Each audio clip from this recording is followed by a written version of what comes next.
प्यारे बच्चों, कैसे हैं आप लोग। आई होप बहुत अच्छे होंगे आप लोग। आप सभी को विश्व हिंदी दिवस की ढेर सारी शुभकामनाएं। बच्चा लोग, चलिए आज के क्लास की शुरुआत करते हैं। और आज भी आपके लिए बहुत ही सारे शानदार प्रश्नों का संग्रह है। तो उम्मीद करेंगे क्लास को आपको देख करके बहुत ही अच्छा लगने वाला। प्रश्नों को सॉल्व करके आप लोग को बहुत ही मज़ा आएगा। चलिए आज का आपका पहला प्रश्न है, सितंबर 1939 में प्रारंभ हुई द्वितीय विश्व युद्ध में कांग्रेस की शर्त पर अंग्रेजों को सहायता देने को तैयार थी। यानी कि द्वितीय विश्व युद्ध में जो कांग्रेस है वो अंग्रेजों को सहायता देने के लिए तैयार हुई, लेकिन वो शर्त क्या था, किस शर्त पर तैयार हुई थी कि मैं आप लोगों का मदद करूंगा, लेकिन आपको इसके लिए क्या करना होगा। पहला ऑप्शन है आपका, भारतीयों को आर्थिक स्वतंत्रता प्रदान किया जाए। दूसरा है युद्ध समाप्ति के बाद भारत को स्वतंत्र कर दिया जाए। तीसरा है ब्रिटिश सरकार सभी अमान्य करों को समाप्त कर दे। और चौथा है दलित वर्गों के लिए पृथक निर्वाचन की व्यवस्था समाप्त की जाए। तो बताएंगे बच्चा लोग कौन सा डिमांड था कांग्रेस का जिसकी वजह से उन्होंने ये शर्त रखी है कि द्वितीय विश्व युद्ध में हम आपकी मदद करेंगे, लेकिन आपको क्या करना होगा। निश्चित ही आप सभी को पता होगा कि उनका डिमांड क्या था जिसको अंग्रेज मानने से आनाकानी कर रहे थे, और आखिरकार उन्होंने इसको बहुत लंबा खींचा भी। तो निश्चित ही कोई दिक्कत नहीं होना चाहिए। द्वितीय विश्व युद्ध के बाद या विश्व युद्ध के बाद भारत को स्वतंत्र कर दिया जाए, हमारी यही डिमांड थी जिसको अंग्रेज इतनी आसानी से मानने वाले नहीं थे। और बार बार हमें बेवकूफ़ बनाने के लिए कभी क्रिप्स मिशन, कभी वेबल योजना, तो कभी जो है कैबिनेट मिशन, ऐसी चीज़ें ये भेजते रहे। देखिए नेक्स्ट क्वेश्चन, क्रिप्स मिशन के साथ वार्ता में कांग्रेस ने क्या प्रस्ताव रखा था। जब क्रिप्स मिशन आया तो उनके साथ वार्ता के दरमियान कांग्रेस के जो लोग हैं इन्होंने क्या प्रस्ताव रखा, क्या शर्त रखी थी। पहला, सभी राजनीतिक कैदियों को रिहा किया जाए। दूसरा, भारत को पूर्ण स्वतंत्रता प्रदान किया जाए। तीसरा, वायसराय सर्वप्रथम अपने कार्यकारी परिषद में किसी भारतीय को रक्षा सदस्य के रूप में नियुक्त करे।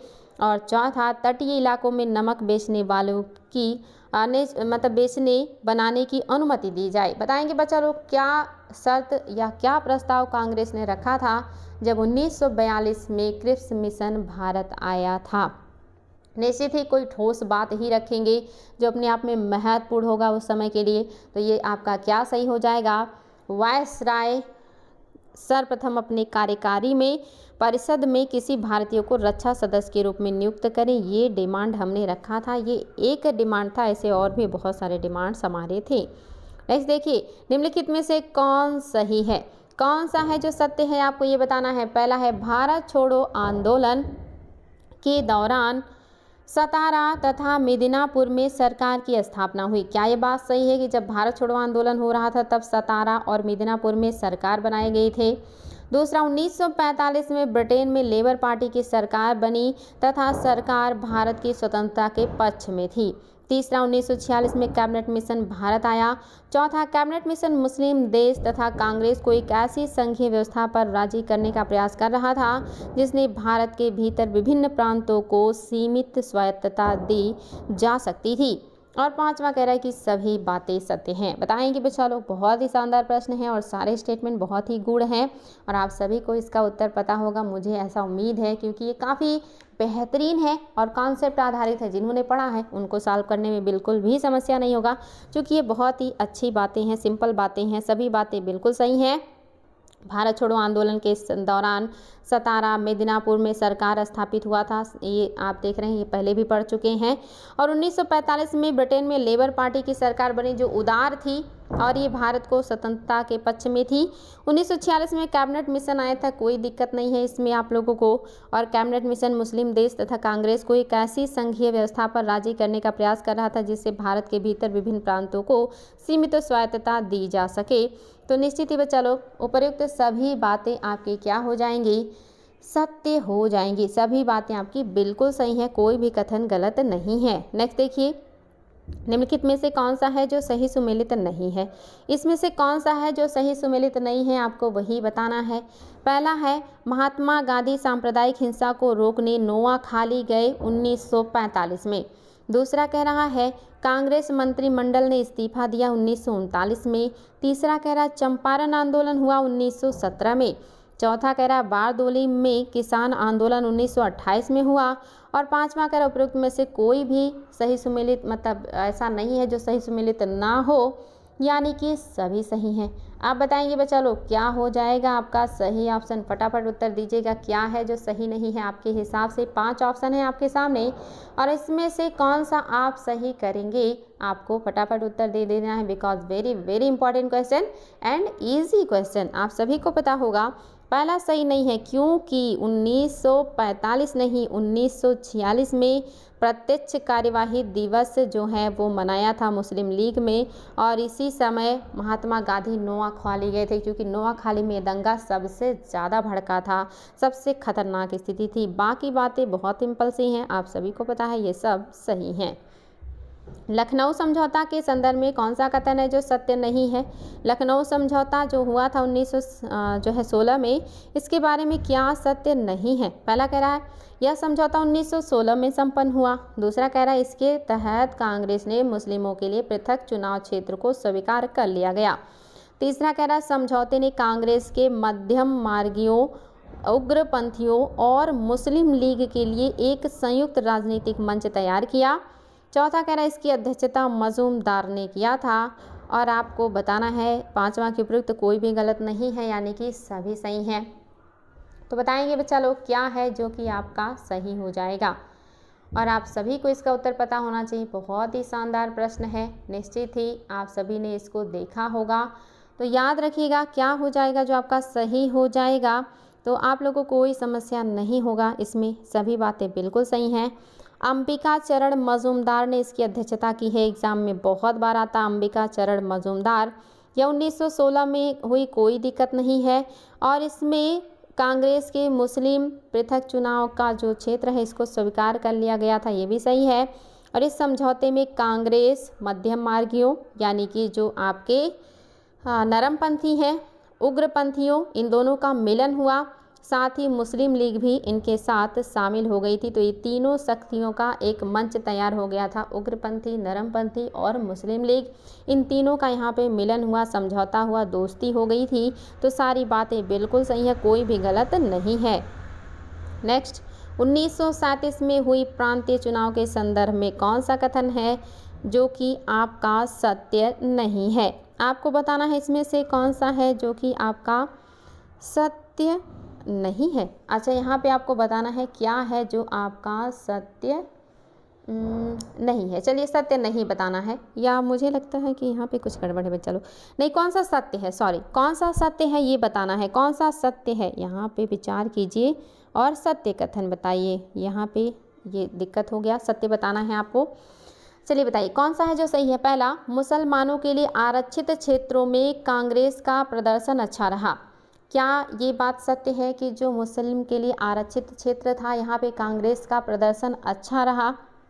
दूसरा कह रहा है कांग्रेस ने 11 में से 5 प्रांतों में पूर्ण बहुमत प्राप्त की थी। तीसरा कह रहा है उत्तर पश्चिम सीमा प्रांत की सभी सीटें पर मुस्लिम लीग की जीत हुई।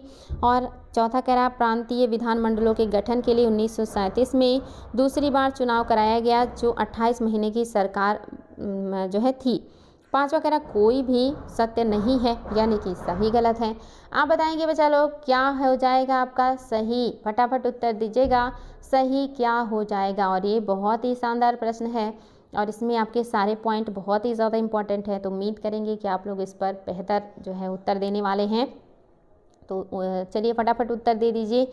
और आप सभी को इसका उत्तर पता होना चाहिए कि आपका कौन सा है जो आपका सत्य है। तो निश्चित ही इसमें कोई दिक्कत नहीं कि कांग्रेस ने 11 में से 5 प्रांतों में पूर्ण बहुमत प्राप्त की थी, ये कथन आपका बिल्कुल सत्य है। पहला क्यों गलत है, क्योंकि मुस्लिम के लिए आरक्षित क्षेत्रों में कांग्रेस का प्रदर्शन अच्छा नहीं रहा था, यहाँ से कांग्रेस के लिए एक और सबक मिली थी। तीसरा, उत्तर पश्चिम सीमा प्रांत के सभी सीटों पर मुस्लिम लीग की विजय नहीं हुई थी, ये मुस्लिम लीग के लिए एक सबक थी, जो अपने आप को समझ रहे थे कि सारे मुसलमान हमें सपोर्ट करेंगे, उनके लिए भी एक बेहतरीन सबक था। और चौथा क्यों गलत है? क्योंकि प्रांतीय विधानमंडलों के गठन के लिए 1937 में पहली बार चुनाव हुआ था, जो 28 महीने की सरकार बनाने में कामयाब रहे थे। उसके बाद इस्तीफा दे दिया था इन्होंने। तो आपका केवल और केवल दूसरा सत्य है, बाकी बातें सत्य नहीं है। नेक्स्ट देखिए, हिंदू महासभा की स्थापना कब हुई? हिंदू महासभा की स्थापना कब हुई है आपको ये बताना है। 1920 में, 1915 में, 1917 में या 1940 में? फटाफट उत्तर देंगे पे चलो। काफ़ी छोटा क्वेश्चन है लेकिन एग्जाम में पूछा हुआ है। बताएंगे हिंदू महासभा की स्थापना कब हुई थी, और आप सभी को इसका उत्तर पता होना चाहिए बिकॉज ये बहुत ही छोटा प्रश्न है। हालांकि फैक्ट है, तो फैक्ट जब पढ़ा रहता है व्यक्ति तो याद रहता है, अन्यथा याद करना पड़ता है। तो याद कर लीजिएगा, हिंदू महासभा की स्थापना 1915 में किया गया था। ऑप्शन नंबर 2 आपका बिल्कुल सही है, 1915। नेक्स्ट, पाकिस्तान शब्द का प्रयोग सर्वप्रथम किसने किया था? पाकिस्तान शब्द का प्रयोग सर्वप्रथम किसने किया था आपको ये बताना है। फटाफट उत्तर दीजिएगा। मोहम्मद अली जिन्ना, चौधरी रहमत अली, सर सैयद अहमद और मोहम्मद इकबाल। बताएंगे बच्चा लोग, बहुत ही बेहतरीन प्रश्न है कि पाकिस्तान शब्द का प्रयोग सर्वप्रथम किसने किया था, और इसका उत्तर मेरे सभी बच्चों को पता होगा, ऐसा मैं उम्मीद करती हूँ बिकॉज ये बहुत बार आयोग के द्वारा पूछा गया है। तो याद रखेंगे बच्चा लोग, कोई दिक्कत होना ही नहीं चाहिए आप लोगों को। चौधरी रहमत अली जो हैं, ये एक पंजाबी मतलब पंजाब के रहने वाले मुस्लिम छात्र हैं जिन्होंने पहली बार, और ये कहाँ के छात्र हैं? कैम्ब्रिज विश्वविद्यालय के छात्र हैं। इतने बड़े विश्वविद्यालय में पढ़ रहे हैं, लेकिन सोच देखिए कैसी है। इन्होंने कहा कि जो अफ़गानिस्तान है, पंजाब है, कश्मीर है, सिंध है और बलूचिस्तान है, इस सब को मिला के पाकिस्तान देश बना देना चाहिए। ये किसने कहा है? रहमत अली ने कहा है। और ये कब कहा उन्होंने एक पत्र निकाला 1933 में और 1935 में, और इन दोनों पत्रों में पाकिस्तान शब्द का उल्लेख किया और कहा कि जो पश्चिमोत्तर क्षेत्र के प्रांत उन सबको मिला के पाकिस्तान बना देना चाहिए। लेकिन उस समय किसी ने इस पर गंभीरता से नहीं लिया, क्योंकि सबको लगा ये एक छात्र का स्वप्न है और एक छात्र कोई भी स्वप्न देख सकता है। लेकिन आगे चल के इनका जो सपना था वो सही हो गया, और इस तरह से आपका पाकिस्तान शब्द का सबसे पहले प्रयोग इन्होंने अपने पत्र में 1933-35 में किया था। 33 में भी और 35 में भी। नेक्स्ट देखिए, सारे जहां से अच्छा हिंदुस्तान हमारा के लेखक मोहम्मद इकबाल ने मुस्लिम लीग के किस अधिवेशन में उत्तर पश्चिम भारत मुस्लिम राज्य के निर्माण पर बल दिया? देखिए, इतना शानदार जो है लिखने वाले व्यक्तित्व ने भी पाकिस्तान जैसे चीज़ का डिमांड किया था। पता नहीं लोग इतना पढ़ लिख लेते हैं, इतनी बड़ी बड़ी बातें कर लेते हैं, इतना उनका जो है ज्ञान का लेवल हो जाता है, फिर भी वो अपनी सोच को बड़ा क्यों नहीं कर पाते हैं। तो मानसिक विकास बहुत ज़रूरी है। शारीरिक विकास हो जाता है लेकिन लोगों का मानसिक विकास नहीं हो पाता, और मानसिक विकास में भी सही मानसिक विकास नहीं हो पाता है। तो देखिए बच्चा लोग, ना इतना बढ़िया इन्होंने जो है गीत लिखा है, सारे जहाँ से अच्छा हिंदुस्तान हमारा, और फिर भी कह रहे हैं कि एक मुस्लिम जो है लीग के हिसाब से क्या होना चाहिए, मतलब एक अलग प्रांत होना चाहिए, पाकिस्तान प्रांत, पश्चिमोत्तर क्षेत्र को मिला के मुस्लिम राज्य बनाया जाना चाहिए।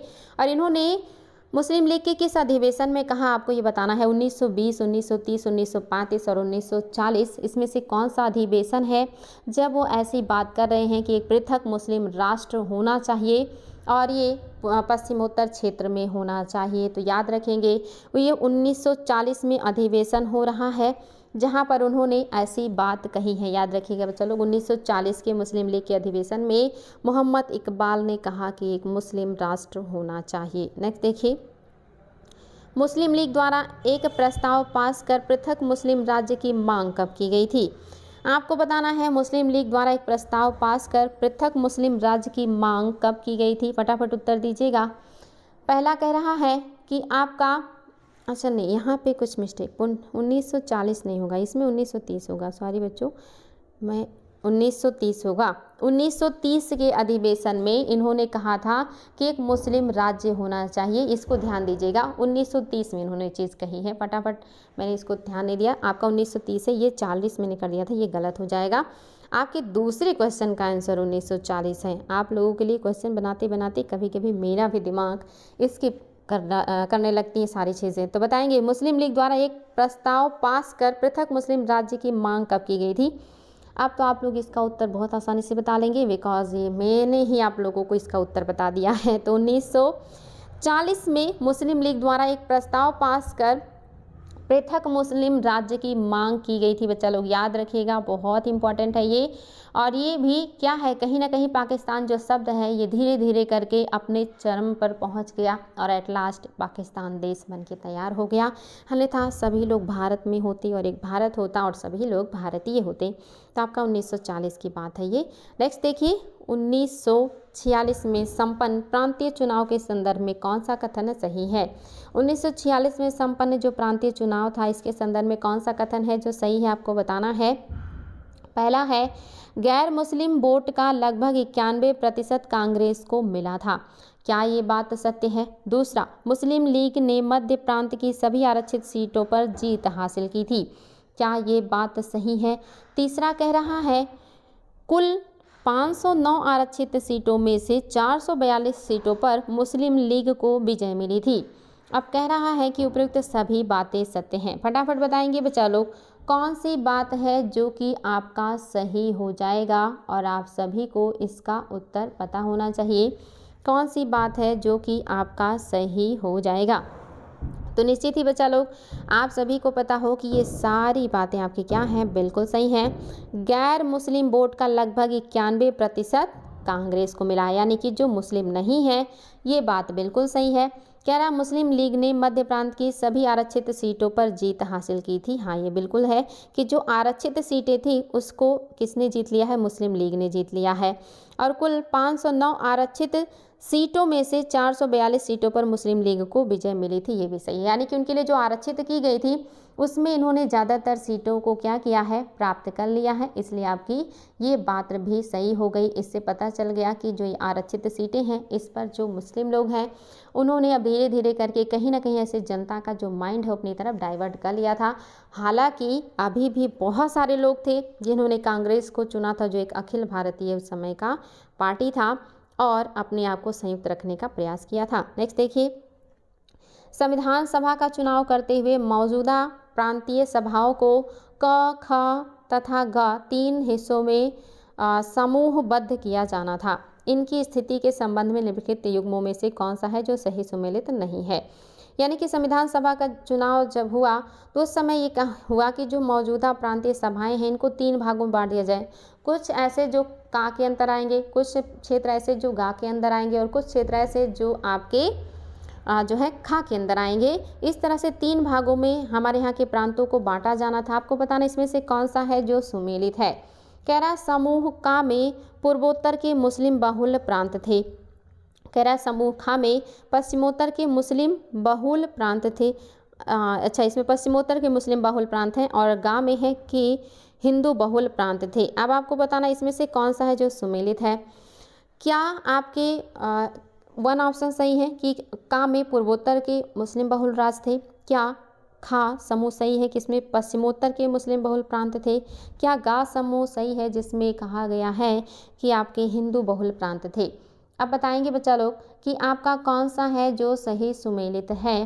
तो इसमें आप याद रखिएगा कि आपका केवल और केवल दूसरा सही है, क्योंकि का में जो है ये क्या है, हिंदू बहुल राज्य थे। यानी कि हिंदू बहुल जो राज्य हैं ये किस में हैं, ये आपके का में हैं। बहुत इंपॉर्टेंट है बच्चा लोग, एग्जाम में आया हुआ है, याद रखिएगा।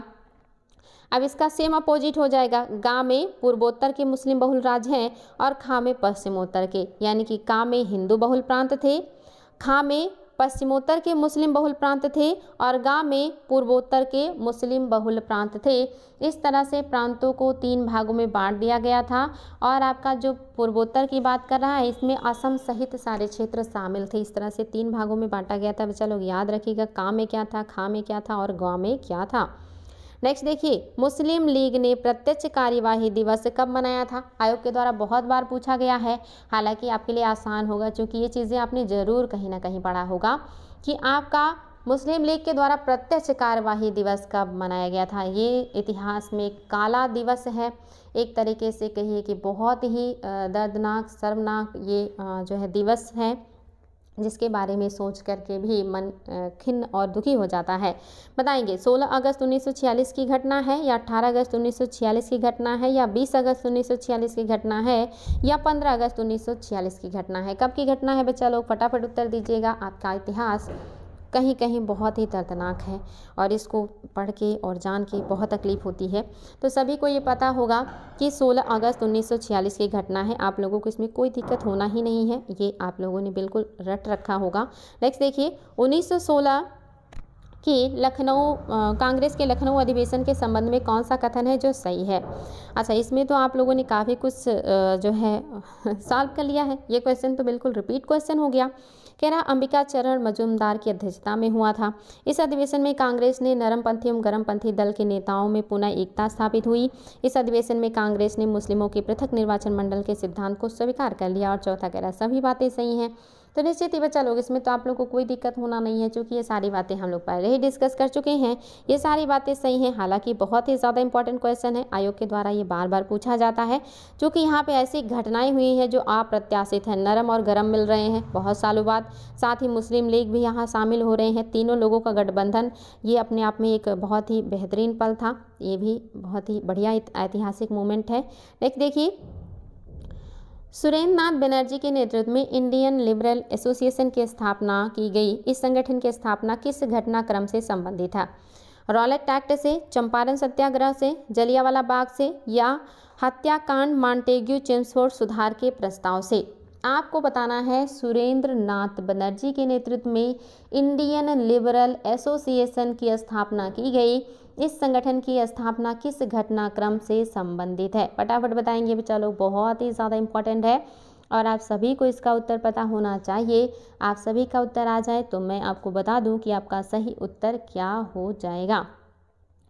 तो निश्चित ही बच्चा लोग आप सभी को पता है इन घटनाओं में सबसे ज़्यादा जो खतरनाक है वो क्या है? हत्याकांड मॉन्टेग्यू चेम्सफोर्ड सुधार की प्रस्तावना। ये आपका क्या हो जाएगा? बिल्कुल सही हो जाएगा। यहाँ पे हत्याकांड नहीं होगा, ये जलियांवाला हत्याकांड जो है ना, ये यहाँ आ जाएगा। जलियांवाला बाग हत्याकांड यहाँ से होगा। मॉन्टेग्यू चेम्सफोर्ड सुधार का जो प्रस्ताव है इसी का घटनाक्रम से संबंधित है आपका सुरेंद्र नाथ बनर्जी द्वारा बना हुआ इंडियन लिबरल एसोसिएशन।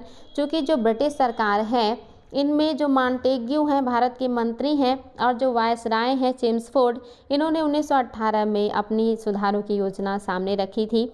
लेकिन ये जो कानून है इससे जो भारतीय कांग्रेस है और बाकी जो मतलब लोग हैं वो बहुत ज़्यादा संतुष्ट नहीं हुए थे। इस निराशाजनक और असंतोषजनक जो मतलब प्रावधान है इसकी वजह से कहीं ना कहीं ये लोग काफ़ी प्रभावित हुए और जो सुरेंद्र नाथ बनर्जी हैं इन्होंने कांग्रेस की कुछ वयोवृद्ध नेताओं को मतलब जो है अपनी तरफ मिलाने का कोशिश किया और इंडियन लिबरल एसोसिएशन की स्थापना की थी। तो याद रखिएगा ये क्या है? ये बड़े बड़े जो वयोवृद्ध नेता हैं कांग्रेस के, जिन्होंने कांग्रेस को छोड़ दिया था, क्योंकि कांग्रेस क्या कर रही थी, कहीं ना कहीं इन सब चीज़ों में समर्थन में थी। तो इसी वजह से इन्होंने क्या किया, सुरेंद्र नाथ बनर्जी ने इन्होंने कुछ वयोवृद्ध लोगों को इकट्ठा करके मॉन्टेग्यू चेम्सफोर्ड सुधार जो है उसी के समकालीन इस पार्टी का गठन कर लिया था। याद रखिएगा बच्चा लोग, ये भी बहुत ही इंपॉर्टेंट है। हालांकि आगे चल के ये संगठन कोई बहुत बेहतरीन काम नहीं कर पाया था। नेक्स्ट देखिए निम्नलिखित में से किन के द्वारा खिलाफत कमेटी का गठन किया गया था? किसने, इसमें से कौन से व्यक्ति हैं जिन्होंने खिलाफत कमेटी का गठन किया है? ये क्वेश्चन भी बहुत ज़्यादा पूछा जाता है। पहले हैं मोहम्मद अली, दूसरे हैं मौलाना आज़ाद, तीसरे हैं शौकत अली, चौथे हैं हकीम अजमल खान और हसरत मोहानी और पांचवा है कि उपयुक्त सभी। बताएंगे बच्चा लोग कौन है जो आपकी खिलाफत कमेटी की स्थापना कर रहे हैं या गठन कर रहे हैं? आप सभी को इसका उत्तर पता होना चाहिए, एग्ज़ाम में ये बार बार पूछा जाता है। तो मोहम्मद अली और शौकत अली तो आप लोगों को रटा ही होगा। तो अगर इसमें से दो व्यक्ति हैं तो निश्चित ही सभी हो जाएंगे, यानी कि आपके मौलाना आज़ाद भी हैं, शौकत अली भी हैं, मोहम्मद अली भी हैं और हकीम अजमल खान और हसरत मोहानी भी हैं, सभी शामिल हैं। नेक्स्ट है निम्नलिखित में से किसने खिलाफत आंदोलन के संबंध में कहा था कि हिंदुओं और मुसलमानों में एकता स्थापित करने का ऐसा अवसर आगे 100 वर्षों तक नहीं मिलेगा? कौन से व्यक्तित्व हैं जिन्होंने कहा कि हिंदू और मुस्लिमों में एकता स्थापित करने का ऐसा अवसर आगे 100 सालों में भी नहीं मिलने वाला है।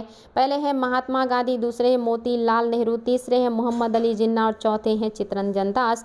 निश्चित ही बच्चा लोग सभी को पता होगा ये कौन से फेमस पर्सनालिटी हैं जिन्होंने ऐसी बात कही है। तो आप सभी को पता होगा कि खिलाफत आंदोलन को बढ़ चढ़ के कौन सपोर्ट कर रहे हैं। तो ये निश्चित ही आपका क्या हो गया, ऑप्शन नंबर जो आपका फर्स्ट है बिल्कुल सही है, महात्मा गांधी ने ये बात कही थी। ऑप्शन नंबर फर्स्ट आपका बिल्कुल सही है। नेक्स्ट देखिए, अलीगढ़ में जामिया मिलिया इस्लामिया, बिहार विद्यापीठ और काशी विद्यापीठ साथ ही गुजरात विद्यापीठ की स्थापना किस जन आंदोलन के दौरान हुई थी। बहुत ही शानदार प्रश्न है। आपको बताना है कि अलीगढ़ में जामिया मिलिया इस्लामिया, बिहार में जो है विद्यापीठ, काशी विद्यापीठ, गुजरात विद्यापीठ, इन सब की स्थापना कौन से आंदोलन के दरमियान हो रहा है, आपको ये बताना है। आपका पहला ऑप्शन है स्वदेशी आंदोलन, दूसरा है असहयोग आंदोलन, तीसरा है सविनय अवज्ञा आंदोलन, चौथा है भारत छोड़ो आंदोलन। बताएंगे बच्चा लोग कौन से आंदोलन के दरमियान आपकी इन सभी आपके शिक्षा केंद्रों की स्थापना हो रही है।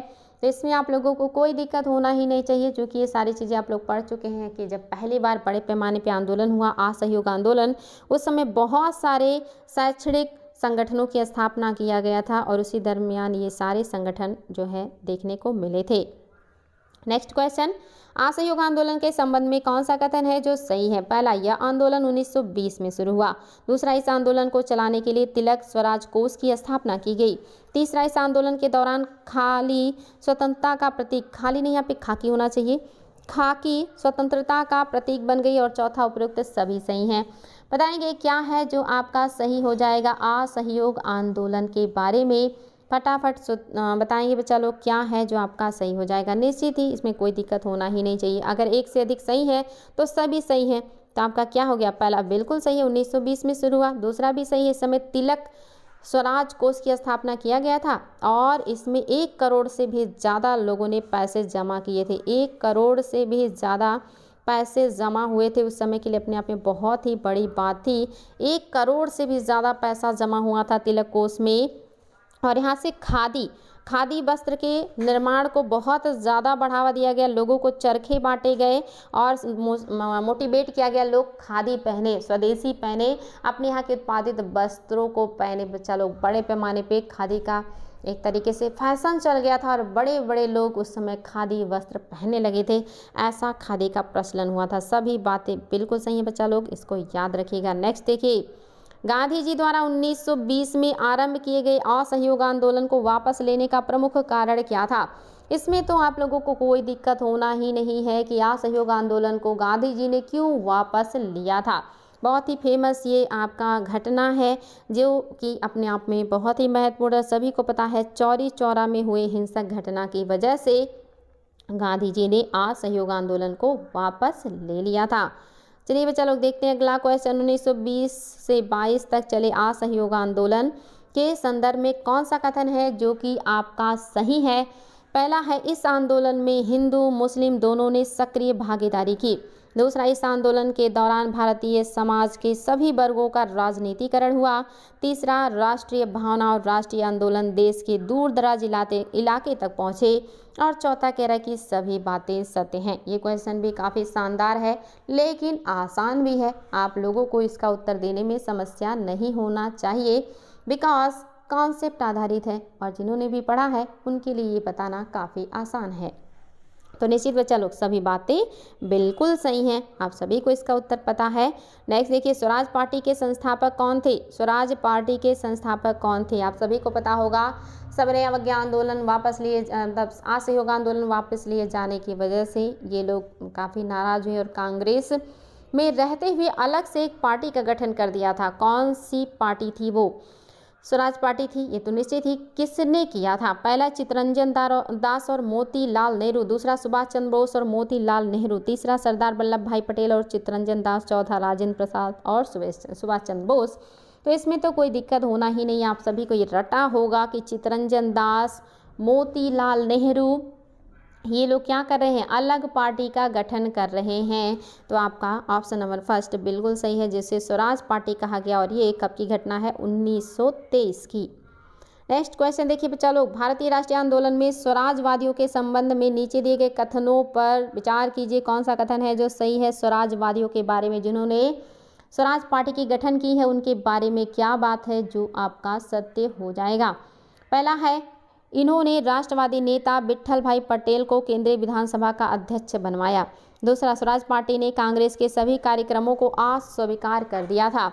तीसरा, दोनों बातें सही हैं। और चौथा कि कोई भी सही नहीं है। फटाफट बताएंगे कौन सा है जो आपका सही हो जाएगा स्वराज पार्टी के बारे में। फटाफट उत्तर दीजिएगा बच्चा लोग, बहुत ही शानदार प्रश्न है और आप सभी को इसका उत्तर पता होगा, मुझे ऐसा उम्मीद है।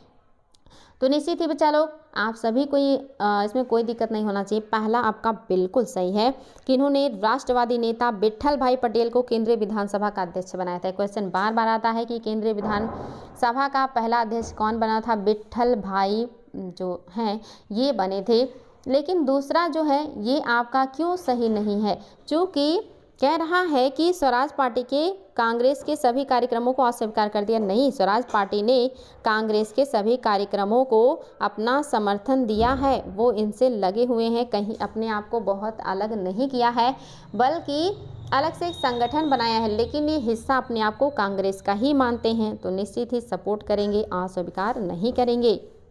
नेक्स्ट क्वेश्चन देखिए बच्चा लोग, निम्नलिखित घटनाओं पर विचार कीजिए और सही क्रम में कौन सा व्यवस्थित है आपको ये बताना है। इसमें से कौन सा है जो सही क्रम में लगा हुआ है? ए में है रॉलेट सत्याग्रह, असहयोग आंदोलन, चौरी चौरा कांड और स्वराज पार्टी का गठन। बी में है चौरी चौरा कांड, असहयोग आंदोलन, रॉलेट सत्याग्रह और स्वराज पार्टी का गठन और असहयोग आंदोलन। और 3 में है रॉलेट सत्याग्रह, स्वराज पार्टी का गठन, चौरी चौरा कांड और स्वराज पार्टी का, अच्छा दूसरी बार हो गया। नेक्स्ट है रॉलेट सत्याग्रह, असहयोग आंदोलन, चौरी चौरा कांड और स्वराज पार्टी का गठन।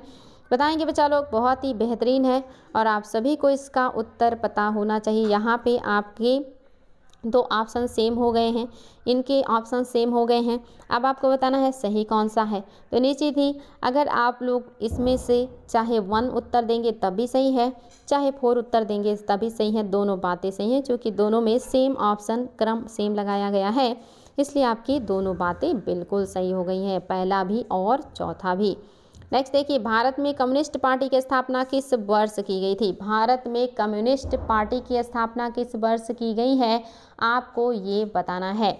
आपका पहला ऑप्शन है 1920, दूसरा है 1925, तीसरा है 1930 और चौथा है 1935। इंपॉर्टेंट क्वेश्चन है, अगर आपने पढ़ा है तो बहुत आसानी से बता सकते हैं, अगर नहीं पढ़ा है तो कोई बात नहीं, इसको याद कर लीजिएगा कि भारत में कम्युनिस्ट पार्टी की स्थापना 1925 ईस्वी में किया गया है। ऑप्शन नंबर 2 बिल्कुल सही है, 1925 में कम्युनिस्ट पार्टी की स्थापना भारत में की गई है। नेक्स्ट देखिए बच्चा लोग, राम प्रसाद बिस्मिल और अशफाक उल्लाह खान को फांसी किस जो है यंत्र के तहत दी गई थी? यानी कि ऐसा क्या काम उन्होंने किया था कि उनको जो है फांसी दी गई थी। हालांकि यहाँ पे क्या होगा, षड्यंत्र होगा, षड्यंत्र के तहत दी गई थी। बताएंगे दिल्ली षड्यंत्र केस, केंद्रीय विधानसभा में बम फेंकने के केस में, या अंग्रेज कैप्टन सैंडर्स की हत्या के केस में, या काकोरी षड्यंत्र केस में। राम प्रसाद बिस्मिल, अशफाक उल्लाह खां को कौन से केस के तहत फांसी दी गई थी आपको ये बताना है। फटाफट उत्तर दीजिएगा बच्चा लोग, बहुत इंपॉर्टेंट है और आप सभी को इसका उत्तर पता होना चाहिए कि क्या आपका सत्य हो जाएगा।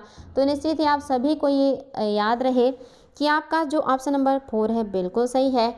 आप जानते हैं कि लखनऊ से काकोरी के बीच में एक ट्रेन चलती थी जिसमें सरकारी खजाना था, और इसको लखनऊ से काकोरी के बीच में जो ट्रेन चलती थी, इसको काकोरी नामक जो गांव है वहां पर क्रांतिकारियों ने लूट लिया था, जिसमें आपके राम प्रसाद बिस्मिल भी थे और अशफाक उल्लाह खां भी थे। इनके साथ साथ 4 लोग और और भी थे जिनको फांसी दे दिया गया था। तो याद रखिएगा किससे जुड़े हुए हैं, काकोरी षड्यंत्र केस से। और क्या कब की घटना थी, तो 1925 में काकोरी षड्यंत्र केस हुआ था, जिसमें इन लोगों ने ट्रेन को लूट लिया था, क्योंकि इन्हें क्रांतिकारी गतिविधियों के लिए हथियार और पैसे की आवश्यकता थी।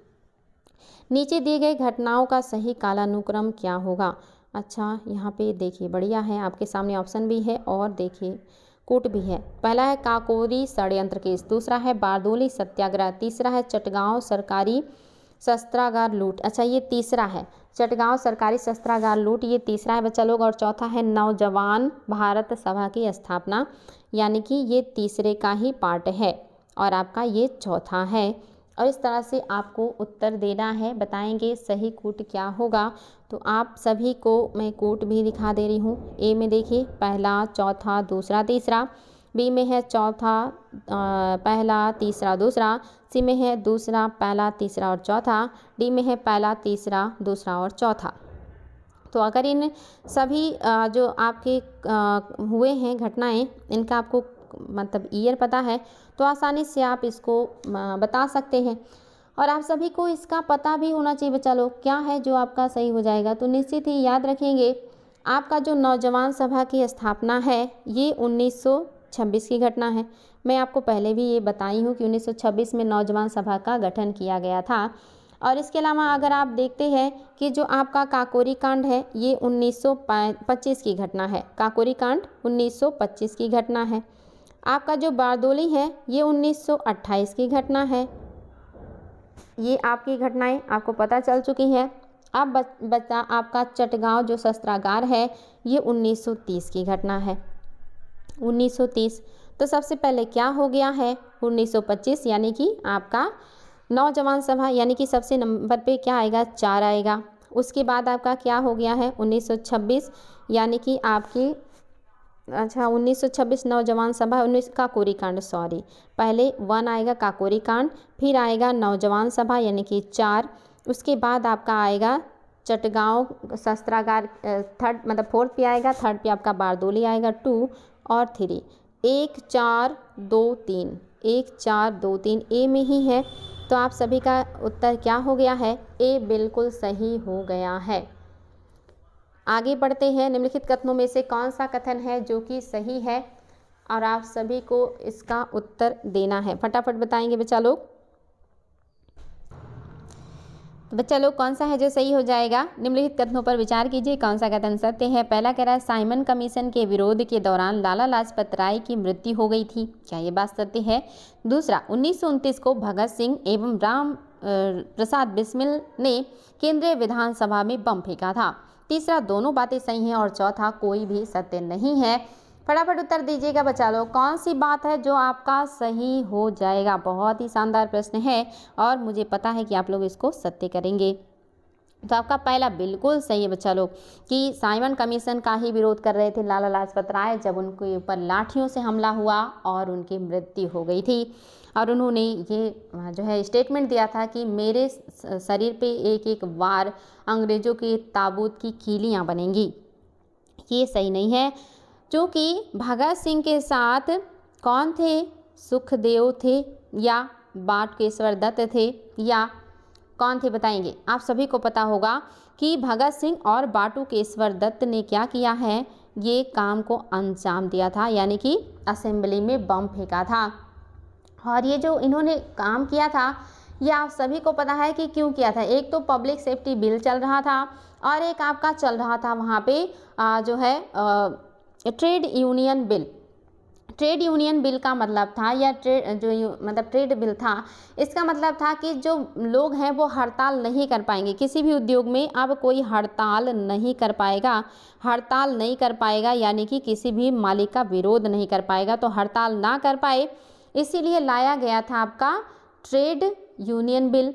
दूसरा क्यों लाया गया था, दूसरा जो था पब्लिक सेफ्टी, इसका मतलब था कि आशंका मात्र से ही, संदेह मात्र से ही किसी भी व्यक्ति को गिरफ्तार कर लिया जाएगा, गिरफ्तार करके उसको जेल में डाल दिया जाएगा और उसको नाम दे दिया गया पब्लिक सेफ्टी बिल। तो इन दोनों बिलों का जो कि मतलब बहुत ही तानाशाही वाली थी, एक मिल मजदूरों के अधिकारों को छीनने वाली थी, दूसरी व्यक्तियों की स्वतंत्रता को, इसी के विरोध में बम फेंका गया था बाटकेश्वर दत्त और भगत सिंह के द्वारा असेंबली में। नेक्स्ट देखिए, साइमन कमीशन के संबंध में कौन सा कथन है जो कि सही है। साइमन कमीशन के बारे में क्या सत्य है। पहला, इस कमीशन के सभी सदस्य अंग्रेज थे। दूसरा, कांग्रेस ने इस कमीशन का बहिष्कार किया था। तीसरा, साइमन कमीशन के सहयोग के लिए बनाई गई कमेटी में डॉक्टर अंबेडकर एक सदस्य के रूप में शामिल थे। और चौथा, उपरोक्त सभी बातें सत्य हैं।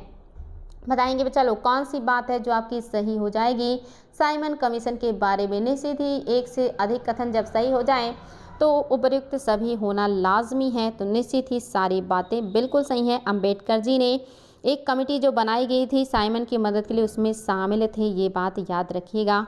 आपकी सभी बातें सत्य हैं। नेक्स्ट देखिए, किन संगठनों के द्वारा 1928 में पेश नेहरू रिपोर्ट का विरोध किया गया था? कौन से संगठन हैं जो नेहरू रिपोर्ट का विरोध कर रहे हैं? पहला हिंदू महासभा, दूसरा मुस्लिम लीग, तीसरा सिख लीग। तो आप सभी को पता होगा, हालांकि बहुत इंपॉर्टेंट क्वेश्चन है। 1928 में मोतीलाल नेहरू ने रिपोर्ट पेश किया था बर्केन हेड के चुनौती पे, और इस चुनौती को इन्होंने स्वीकार किया था। याद रखिएगा, बर्केन हेड ने इनको चुनौती दिया था, जिस पर इन्होंने एक रिपोर्ट बनाई थी। इसमें ज़्यादातर लोगों की सहमति थी, लेकिन हिंदू महासभा, मुस्लिम लीग और सिख लीग ने इसको मानने से इनकार कर दिया था, इसका विरोध किया था। तो सभी हो जाएंगे। नेक्स्ट देखिए, 1929 के कांग्रेस के लाहौर अधिवेशन के संबंध में नीचे दिए गए कथनों पर विचार कीजिए। कौन सा है जो सत्य नहीं है? पहला, इस अधिवेशन की अध्यक्षता मोतीलाल नेहरू ने अमृतसर में की थी। दूसरा, इस अधिवेशन के दौरान पूर्ण स्वराज को कांग्रेस का उद्देश्य घोषित किया गया। तीसरा, लाहौर अधिवेशन के दौरान 26 जनवरी 1930 को पहला स्वाधीनता दिवस घोषित किया गया। और चौथा, यह दिवस स्वतंत्रता दिवस के रूप में हर साल मनाया जाने लगा।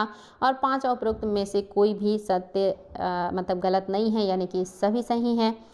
आप बताएंगे बच्चा लोग कौन सा है जो आपका सत्य नहीं है, और आप सभी को ये पता है कि क्या है जो सत्य नहीं है। फटाफट उत्तर दीजिएगा, इसमें आपको गलतियाँ नहीं करनी है।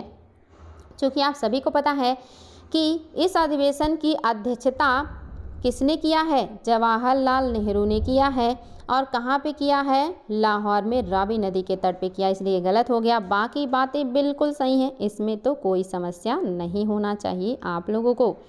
नेक्स्ट देखिए बच्चा लोग, सविनय अवज्ञा आंदोलन के दौरान किन स्थान पर लोगों ने जंगल कानून तोड़कर अपना विरोध प्रदर्शन किया था? जब सविनय अवज्ञा आंदोलन हो रहा था तो कौन से स्थान पे लोगों ने जंगल कानून को तोड़ा था और इसको तोड़ करके अपने विरोध का प्रदर्शन किया था? पहला है महाराष्ट्र, कर्नाटका और आपका असम और मध्य प्रदेश। अच्छा, जंगल कानून तोड़कर अपना विरोध प्रदर्शन नहीं किया था, यहाँ पे कर रहे हैं नहीं किया था, यानी कि नहीं किया था। आप बताएंगे कहाँ पे नहीं हुआ? क्या महाराष्ट्र में नहीं हुआ? क्या कर्नाटका में नहीं हुआ? क्या असम में नहीं हुआ? क्या मध्य भारत में नहीं हुआ? या इनमें से ऐसा कोई नहीं है जहां ना हुआ हो, यानी कि सभी जगह हुआ था। बताएंगे बच्चा लोग, सविनय अवज्ञा आंदोलन के दौरान कौन से प्लेस पे जंगल कानून तोड़कर विरोध प्रदर्शन नहीं किया गया था? फटाफट उत्तर दीजिएगा। बहुत ही शानदार क्वेश्चन है और इसमें हो सकता है आप लोग थोड़ा कंफ्यूज हो। तो याद रखिएगा, आपके असम में जंगल कानून तोड़कर विरोध प्रदर्शन नहीं किया गया। महाराष्ट्र, कर्नाटक, मध्य भारत में किया गया था। ऑप्शन नंबर 3 आपका सही नहीं है। नेक्स्ट देखिए, सविनय अवज्ञा आंदोलन के बारे में जो कदम हैं उन पर विचार कीजिए और कौन सा सही नहीं है। सविनय अवज्ञा आंदोलन के बारे में उठाए गए कदमों के बारे में क्या है जो सत्य नहीं है? और आपके सामने ऑप्शंस भी देख लीजिए, है 5 ऑप्शंस हैं। पहला है, इस आंदोलन के दौरान पूर्वी भारत के ग्रामीण जनता ने चौकीदारी कर अदा करने से मना कर दिया। दूसरा, इस आंदोलन में महिलाओं की बड़े पैमाने पर सक्रिय भागीदारी रही। इस आंदोलन के दौरान नागालैंड की रानी जेडे नेल्लू ने पूर्वोत्तर भारत में ब्रिटिश विरोध की कमान संभाली। तीसरा, इस आंदोलन की गूंज देश के एकदम पूर्वी कोने में सुनाई पड़ी, जिसमें मणिपुर जनता की बहादुरी से भरपूर भागीदारी रही। देश में हर जगह जनता हड़तालों, प्रदर्शनों और विदेशी वस्तुओं के बहिष्कार में भाग लेने लगी और कर अदा करने से इनकार करने लगी। कह रहा उपयुक्त में से कोई भी ऐसा नहीं है जो गलत हो, यानी कि सभी सही हैं। तो क्या हो जाएगा आपका सही उत्तर? चलो देख लीजिए सारे ऑप्शन, कौन सा है जो सत्य नहीं है, आपको ये बताना है। आपके सामने हैं 5 ऑप्शन, इसमें से कौन सा है जो आपका सत्य नहीं है? फटाफट उत्तर दीजिएगा। सारे ऑप्शंस को देख लीजिए, बहुत ही शानदार प्रश्न है। तो बताएंगे बच्चा लोग क्या है जो कि आपका सही हो जाएगा। क्या देश में हर जगह जनता हड़तालों और प्रदर्शनों और विदेशी वस्तुओं के बहिष्कार में भाग लेने लगी थी और कर अदा करने से इनकार करने लगी थी? क्या ये सारी बातें सत्य हैं? तो याद रखिएगा, इसमें से कोई भी गलत नहीं है, यानी कि सभी सही हैं। इस आंदोलन के दौरान पूर्वी भारत की ग्रामीण जनता ने चौकीदारी कर अदा करने से मना कर दिया था और इस आंदोलन में महिलाओं ने बड़े पैमाने पर सक्रिय भागीदारी लिया। साथ ही नागालैंड की रानी गाइडिनेल्लू ने भी पूर्वोत्तर भारत में ब्रिटिश विरोध की कमान संभाली थी। गाइडिनेल्लू को रानी की उपाधि इस आंदोलन के दरमियान किसने दिया था? याद रखिएगा, ये भी क्वेश्चन आया है किसने दिया है? जवाहरलाल नेहरू ने उनको रानी की उपाधि दी थी। पहले उनका नाम गाइडी नेल्लू था। इस आंदोलन की गूंज देश के एकदम पूर्वी कोने में भी सुनाई पड़ी, जिसमें मणिपुर जनता की बहादुरी से भरपूर भागीदारी रही और देश में हर जगह जनता हड़ताल और प्रदर्शनों और विदेशी वस्तुओं के बहिष्कार में भाग लेने लगी और कर अदा करने से इनकार करने लगी। तो सारी बातें बिल्कुल सही हैं, ऐसा कोई भी नहीं है जो सत्य मतलब गलत हो, यानी कि सभी सही हैं। नेक्स्ट देखेंगे बच्चा लोग अगला क्वेश्चन, आज का सेकंड लास्ट क्वेश्चन, और ये भी आपका बहुत ही शानदार है। कौन सा है जो सत्य है? सत्य कथन बताना है बच्चा लोग। पहला आपका मतलब क्वेश्चन है, खुदाई खिदमतगार संगठन के संबंध में नीचे दिए गए कथनों पर विचार कीजिए। कौन सा कथन है जो सत्य है? खुदाई खिदमतगार जो संगठन है इसके बारे में क्या सत्य है आपको ये बताना है। इस संगठन के नेतृत्वकर्ता खान अब्दुल गफ्फार खान थे। दूसरा, यह संगठन भारत के उत्तर पश्चिमी क्षेत्रों के हिंदू द्वारा बनाया गया था। तीसरा, इस संगठन के लोग हिंसक प्रदर्शन एवं कार्यवाही उनके द्वारा स्वाधीनता आंदोलन में शामिल थे। तीसरा, इस संगठन को लाल कुर्ती आंदोलन भी कहा जाता है या भगत सिंह और राजगुरु के दर्शन से बहुत ज़्यादा प्रभावित है। और पांचवा कर उपयुक्त सभी कथन सत्य हैं। कौन सा है जो सही है आपको ये बताना है, और ये भी आपके लिए बहुत इंपॉर्टेंट क्वेश्चन है। उम्मीद है कि आप लोग इसको सही कर लेंगे और इसमें जो पॉइंट्स हैं ये भी अपने आप में बहुत ही गुड पॉइंट्स हैं। तो बच्चा लोग फटाफट दे दीजिए उत्तर कि आपके हिसाब से क्या सही हो जाएगा। तो निश्चित ही बच्चा लोग कोई दिक्कत आप लोगों को होना नहीं चाहिए कि आपकी जितनी भी बातें यहाँ पे लिखी गई हैं ना, सारी बातें बिल्कुल और बिल्कुल सत्य नहीं हैं, क्योंकि केवल और केवल पहला सही है, बाकी बातें सत्य नहीं है। इस संगठन का नेतृत्वकर्ता खान अब्दुल गफ्फार खान हैं, ये तो बिल्कुल सत्य है। दूसरा क्यों गलत है? क्योंकि ये हिंदुओं द्वारा नहीं बल्कि मुस्लिमों द्वारा बनाया गया एक संगठन है। तीसरा क्यों सही नहीं है? क्योंकि ये लोग अहिंसा के द्वारा कार्य करते हैं, ये लोग हिंसा वाले नहीं हैं, अहिंसक हैं, हिंसक प्रदर्शन नहीं करते। चौथा क्यों गलत है? क्योंकि ये इस संगठन को लाल कुर्ती आंदोलन कहते हैं, बिल्कुल सही है, लेकिन ये भगत सिंह और राजगुरु के दर्शन से प्रभावित नहीं है बल्कि गांधी के दर्शन से प्रभावित है। इसीलिए तो इनको सीमांत गांधी भी कहा जाता है। जो इनके संगठनकर्ता या नेता हैं उनको क्या कहा जाता है? अब्दुल खार गफ्फार खान को क्या कहा जाता है? सीमांत गांधी, क्योंकि ये गांधी के दर्शन से प्रभावित हैं। तो आपका क्या हो गया? केवल और केवल पहला सही है। आज का लास्ट प्रश्न देखिए, और ये आपके लिए काफ़ी आसान प्रश्न है। बताएंगे बच्चा लोग, 1930 में ब्रिटिश सरकार द्वारा लंदन में भारतीय नेताओं और सरकारी प्रवक्ताओं का पहला गोलमेज सम्मेलन किस उद्देश्य से आयोजित किया गया था? 1930 में ब्रिटिश सरकार द्वारा लंदन में भारतीय नेताओं और सरकारी प्रवक्ताओं का पहला गोलमेज सम्मेलन क्यों आयोजित किया गया था? पहला, साइमन कमीशन की रिपोर्ट पर विचार हेतु। दूसरा, सविनय अवज्ञा आंदोलन को समाप्त करने हेतु।